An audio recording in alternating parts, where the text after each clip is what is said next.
This is a 1977 Chevy G20 van.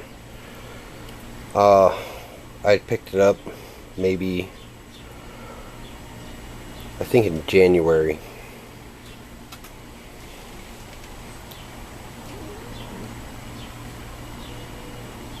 She's a little beat up. The story goes, from what I understand, it was sitting in the field for 24 years-ish, 23 let's say, because got an emissions tag in the year 2000. Sold to a gentleman for parts.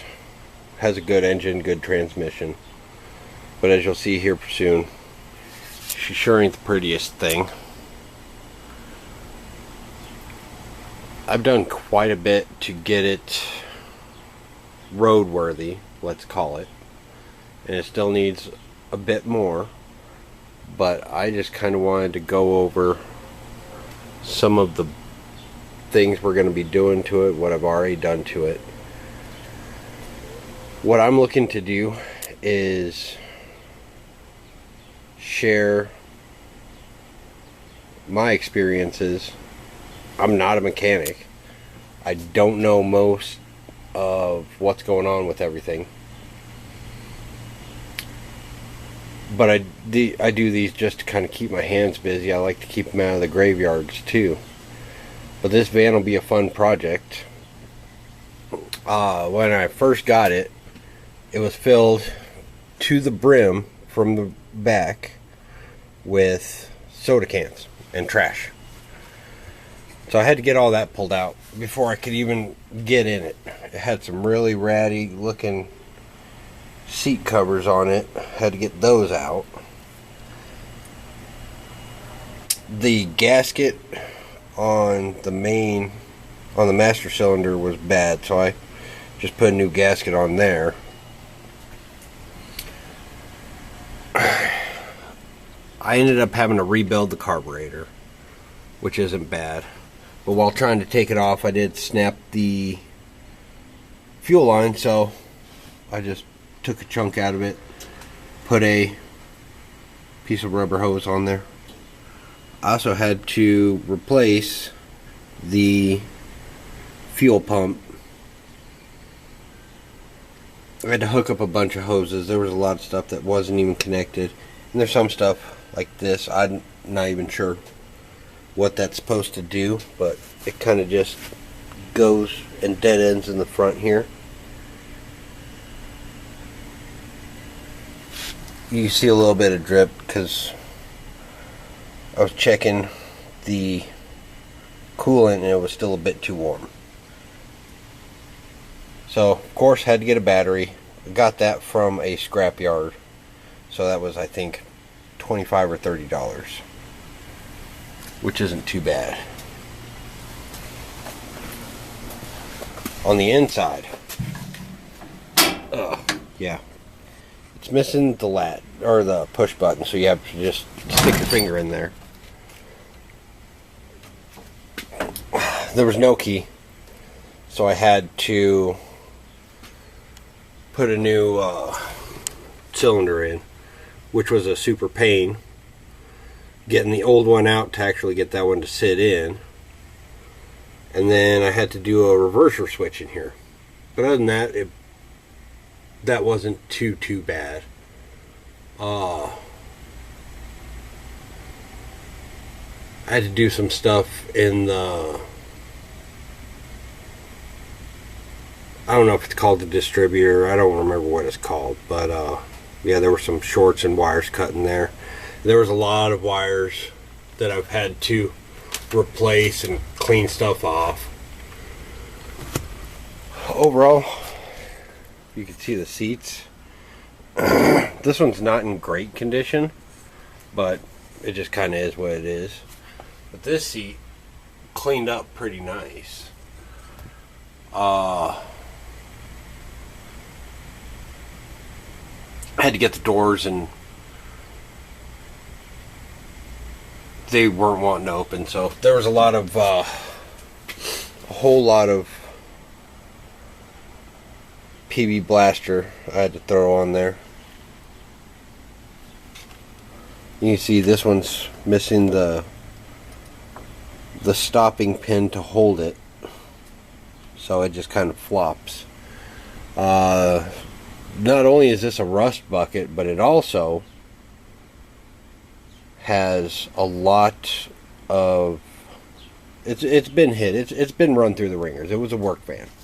I also had to replace the bright switch to get the lights to work and clean out some of the connectors for that.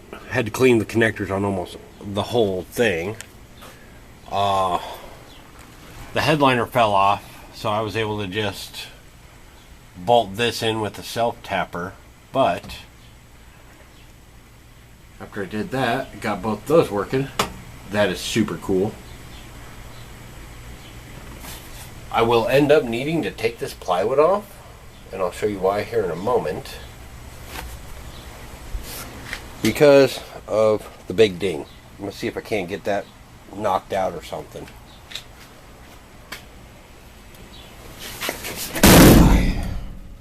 You can see that the lines aren't super straight on there, but whatever.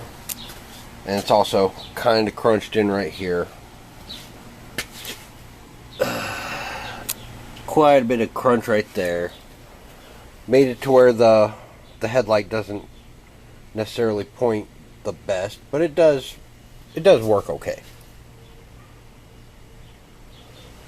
Looks like I slightly overfilled the brake cylinder a minute ago. This was missing, so I got that from a scrapyard also. Which, I mean, washer fluid's not the biggest thing in the world, but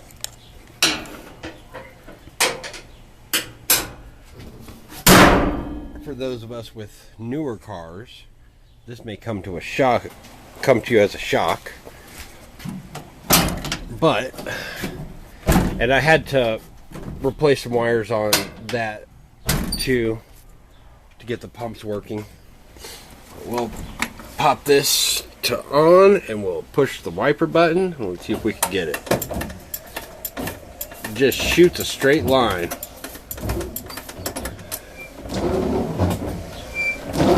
But it works. No horn. One of these days I'll get that figured out. I haven't gotten there yet. I think I made mention the neutral safety switch was bad on it.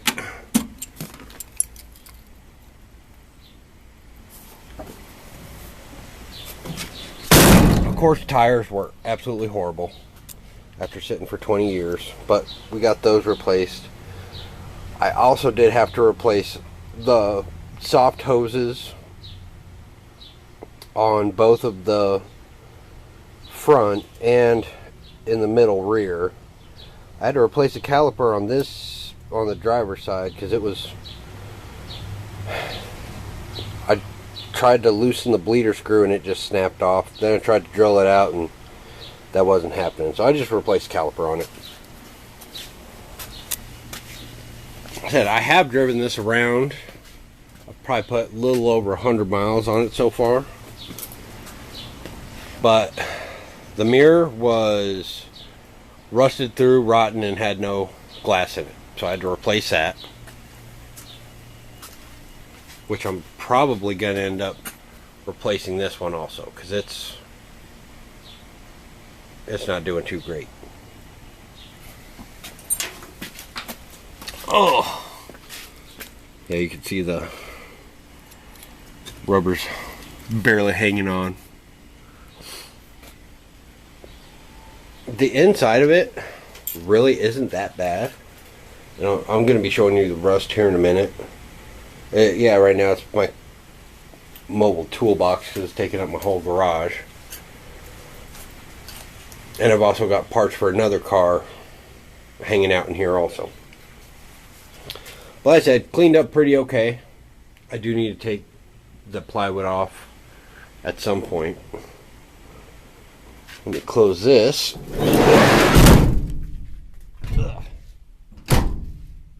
And now, start showing you the body rot. there's holes in the doors.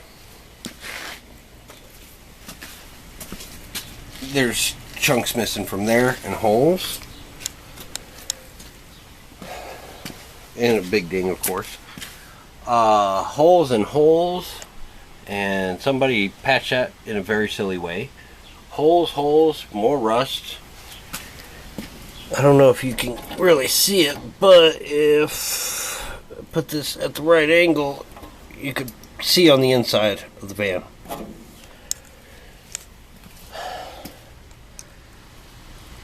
So that's cool. Like I said, a lot of rust. And then another impact back here made the bumper a little curvy. Another thing that needs to be done, which I noticed while changing out the brake cylinders in the rear. I don't know how well you can see it, but the leaps are snapped. So that's why it's not running at this exact moment.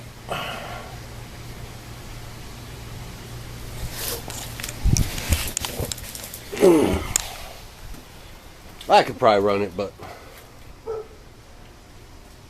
I'm not putting any weight in it.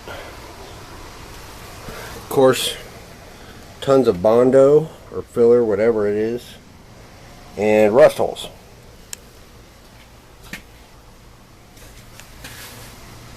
Rust holes, rust holes, rust holes. Then this whole thing on the side is rusted out. Basically has typical square body rust, but it's just a lot bigger.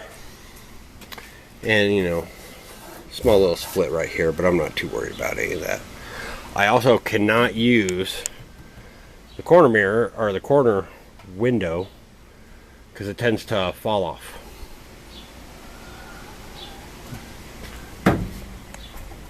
Overall, I mean, it was a $700 purchase. I really enjoy this van, and I'm going to slowly but surely, on a budget, get it really put back together and make it what it should be. Like I said, it's a strong running vehicle. It does need a little bit of tuning and stuff. It when it's driving, it doesn't smoke, but when it idles, it smokes quite a bit. But I'll fire it up.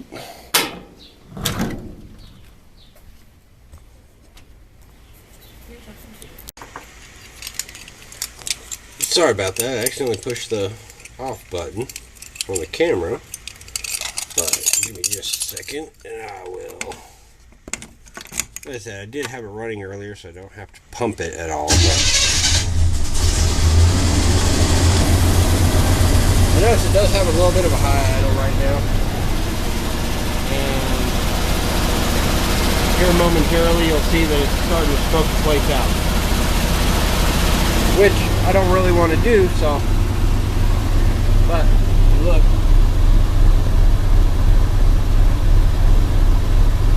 Oil pressures are good, voltage is good. Brakes ain't crapping out on it no more. Oh, and it does have a radio system that I need to get replaced. I'd like to get another tape player, but I'm not sure. But yeah, it's higher. It's currently wired to this speaker back here and to the speaker up there.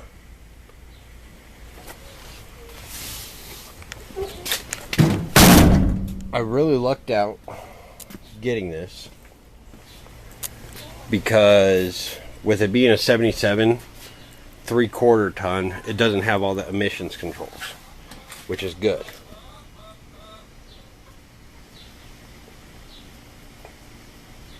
And in case you were wondering, the Chevy van is the model.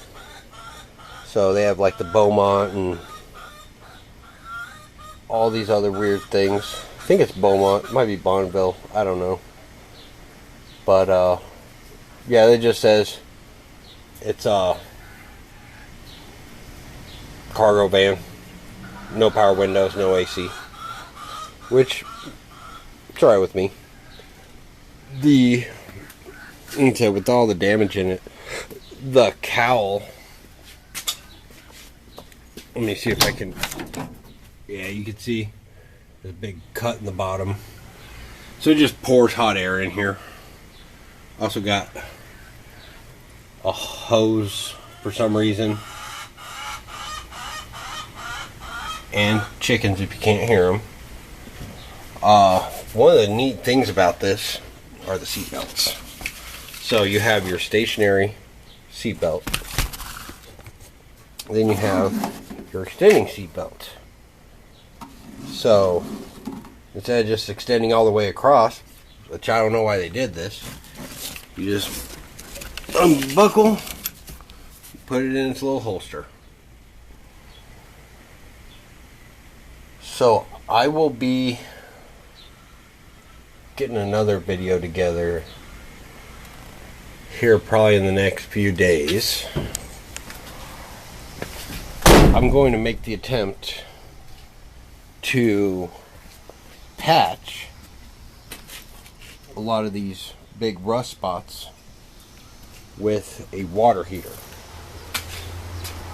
It seems to be thin enough, and I'm just going to see if I can use that. If not, I do have some scrap metal at the shop that I work at that I may try and use. But oh, another thing that I had to replace on here was all of the light covers. This one, this one, this one, this one. These all came from mid-80s. This one's replaced. I had to replace both of the headlights.